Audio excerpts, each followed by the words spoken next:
Hello viewers, আসসালামু আলাইকুম। বাঙালি মানেই ভর্তা প্রিয়। ভর্তার সাথে যদি গরম গরম ভাত হয় তাহলে তো কোনো কথাই নেই। আর ভর্তার যতগুলো রেসিপি আছে তার মধ্যে বেগুন কিন্তু অন্যতম। বেগুন ভর্তা করা কিন্তু ভীষণ সহজ। সহজ হলেও এই বেগুন ভর্তার রেসিপিতে যদি আপনি দুই একটা উপকরণ অতিরিক্ত যোগ করেন তাহলে কিন্তু এই বেগুন ভর্তার স্বাদ কেউই ভুলতে পারবে না। আমি কথা দিচ্ছি আজকে যেভাবে আমি বেগুন ভর্তা করেছি তা আপনাদের কাছে বেশ ভালো লাগবে।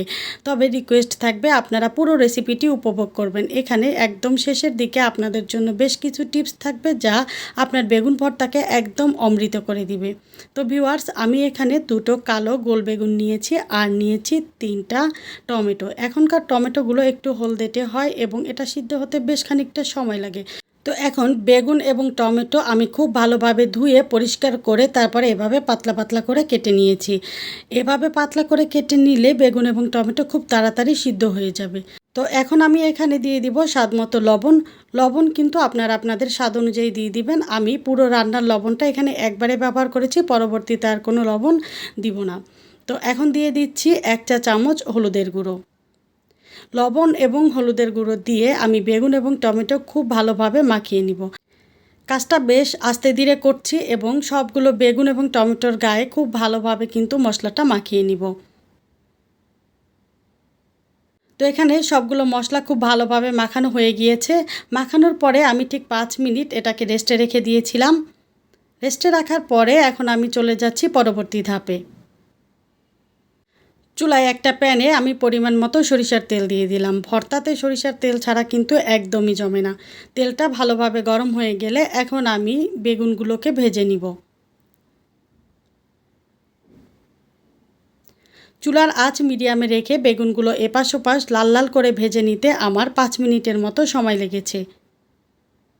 তো দেখেন এখানে আমার বেগুনগুলো কিন্তু খুব ভালোভাবে ভাজা হয়ে গিয়েছে। স্প্যাচুলা দিয়ে একটু চাপ দিলেই বোঝা যাচ্ছে যে বেগুনটা খুব ভালোভাবে সিদ্ধ হয়েছে। এখন আমি বেগুনের টুকরোগুলোকে তুলে নিব।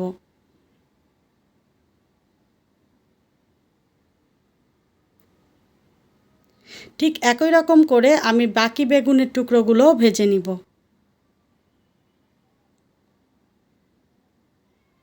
তো এখানে আমার সবগুলো বেগুনের টুকরো ভেজে নেওয়া হয়ে গিয়েছে।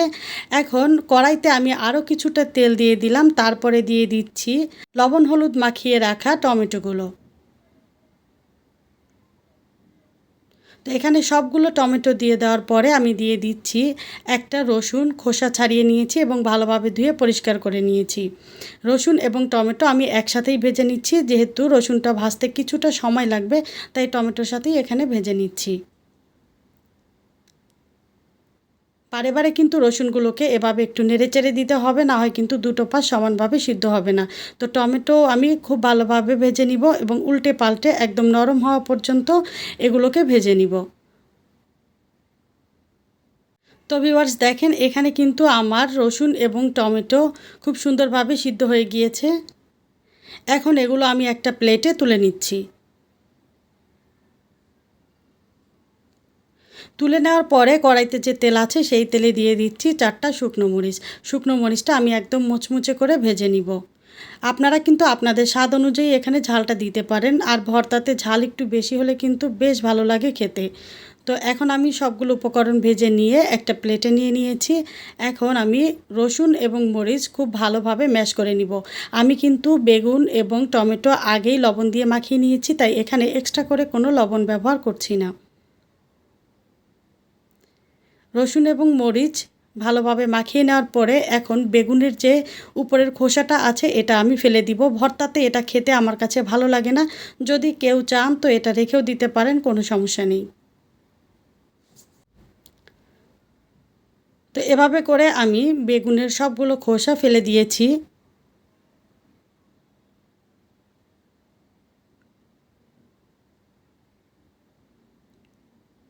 ঠিক একই রকম করে আমি টমেটোর উপরের খোসাটাও ফেলে দিব।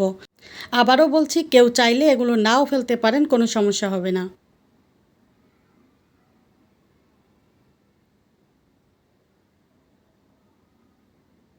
তো সব কিছুর খোসা ফেলে দেওয়ার পরে এখন আমি খুব ভালোভাবে হাত দিয়ে বেগুন, টমেটো, রসুন, শুকনো মরিচ চটকে নিব। চটকে নেওয়া হয়ে গেলে এখন আমি চলে যাচ্ছি চুলায়। কড়াইতে যে তেলটা ছিল সেই তেলের মধ্যে আমি এখানে দিয়ে দিচ্ছি 3টা পেঁয়াজ কুচি। পেঁয়াজটা আমি একদম মিহি করে কুচি করে নিয়েছি। পেঁয়াজ আমি হালকা বাদামি কালার করে ভাজবো, এখানে কিন্তু পেঁয়াজটা বেরেস্তা করব না। পেঁয়াজ ভাজার এই সময়ে আমি এখানে দিয়ে দিচ্ছি 1 চিমটি পরিমাণ কালো জিরা। কালো জিরা দিয়ে দিলে কিন্তু এই বেগুনের ভর্তাটা খেতে ভীষণ ভালো লাগে। আর কালো জিরা আমাদের স্বাস্থ্যের জন্য কতটা উপকারী সেটা আমরা কম বেশি সকলেই জানি। তো এখানে আমার পেঁয়াজ এবং কালো জিরা খুব ভালোভাবে ভাজা হয়ে গিয়েছে। এখন আমি দিয়ে দিয়েছি আগে থেকে চটকে রাখা বেগুন এবং টমেটো।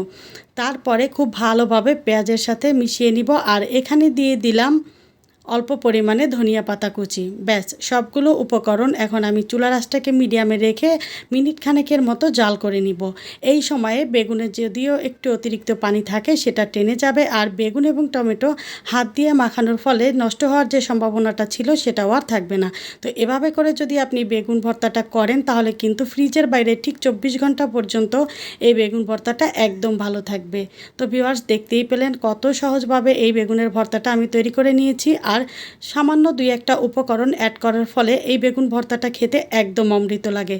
তো গরম গরম এই বেগুন ভর্তা একদম গরম ভাতে খাওয়ার জন্য রেডি। তো ভিউয়ার্স, দেখলেন তো কত সহজেই মজাদার বেগুনের ভর্তাটা রেডি করে ফেললাম। রেসিপিটি ভালো লাগলে লাইক, কমেন্ট এবং শেয়ার করে দিতে ভুলবেন না প্লিজ। আর যারা প্রথমবার রেসিপিটি দেখছেন চাইলে চ্যানেলটা সাবস্ক্রাইব করে সাথে থাকতে পারেন। দেখা হবে পরবর্তী রেসিপিতে। ততক্ষণ পর্যন্ত ভালো থাকবেন। আল্লাহ হাফেজ।